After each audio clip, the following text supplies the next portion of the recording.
Long ago, in the ancient city of Babylon, there stood a mighty lion made of stone. The people of Babylon believed this lion was no ordinary statue. It was a guardian, a protector, and a symbol of their great city. But this lion was not alone in its duty. It was watched over by the powerful goddess Ishtar, the queen of heaven and earth. This is the story of the Lion of Babylon and the goddess Ishtar, a tale of strength, love, and divine power.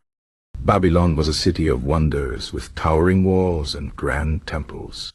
Its people worshipped many gods, but none were as beloved as Ishtar.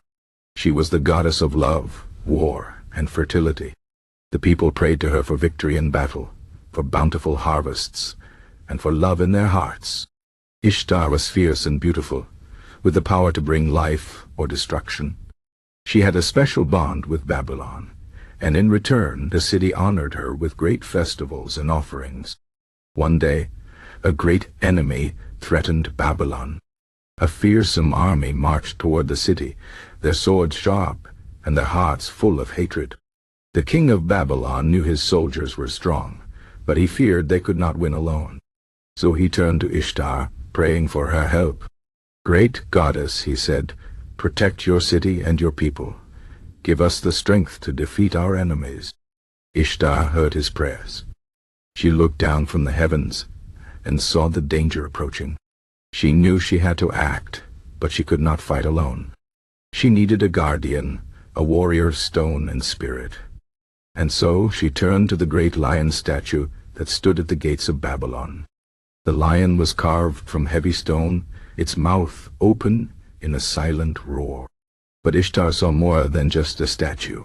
She saw a protector waiting to awaken. With a wave of her hand, Ishtar breathed life into the stone lion. The ground shook as the lion's body trembled. Its stone skin turned to golden fur. Its eyes glowed like fire, and its roar echoed across the city. The people of Babylon watched in awe as the Lion of Babylon rose, alive and ready for battle. The enemy army reached the gates, confident in their victory. But when they saw the giant lion standing before them, their courage turned to fear. The lion charged, its claws sharp as swords, its roar shaking the earth. The soldiers tried to fight, but they were no match for the divine beast. With every strike, the lion tore through their ranks, driving them back. Ishtar watched from above, her power flowing through the lion. She whispered words of strength, guiding its every move. The battle raged for hours, but in the end, the enemy fled in terror. Babylon was saved.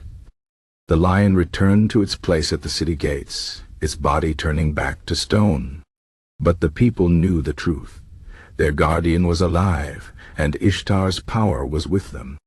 From that day on, the Lion of Babylon became more than just a statue. It was a symbol of divine protection, a reminder that Ishtar would always defend her city. The people honored the lion with offerings and prayers, knowing that in times of danger it would rise again. But the story does not end there.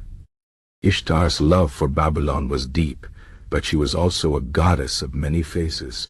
She could bring war, but she could also bring love. One day, a young artist named Naram came to the city. He was poor but talented, carving small statues from clay and stone. When he saw the Lion of Babylon, he felt something stir in his heart.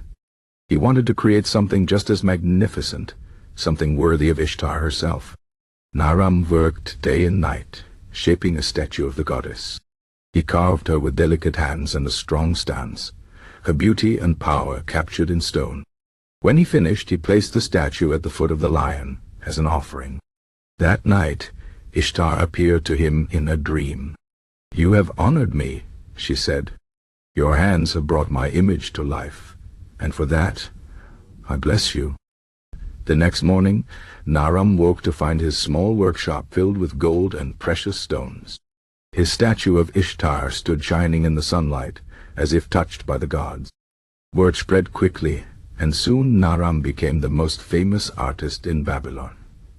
His statues adorned temples and palaces, and his name was remembered for generations. The Lion of Babylon and the goddess Ishtar remained forever linked. The lion stood guard, a silent watcher over the city, while Ishtar's presence filled the hearts of the people. They knew that as long as the lion stood, Babylon would never fall. And in times of darkness they would pray to Ishtar, trusting in her strength and love. Years passed and empires rose and fell. Babylon, once the greatest city in the world, was eventually forgotten by time. But the Lion of Babylon still stands today, a reminder of the city's glory. Some say that if you listen closely on a quiet night, you can still hear the whispers of Ishtar, her voice carried by the wind. And perhaps if danger ever comes again, the stone lion will awaken once more, ready to defend its home. This is the story of the Lion of Babylon and the goddess Ishtar, a tale of courage, faith, and the enduring power of the divine. It reminds us that even in stone there is life, and even in the darkest times the gods are watching. May their legend live on, carved not just in stone, but in the hearts of those who remember.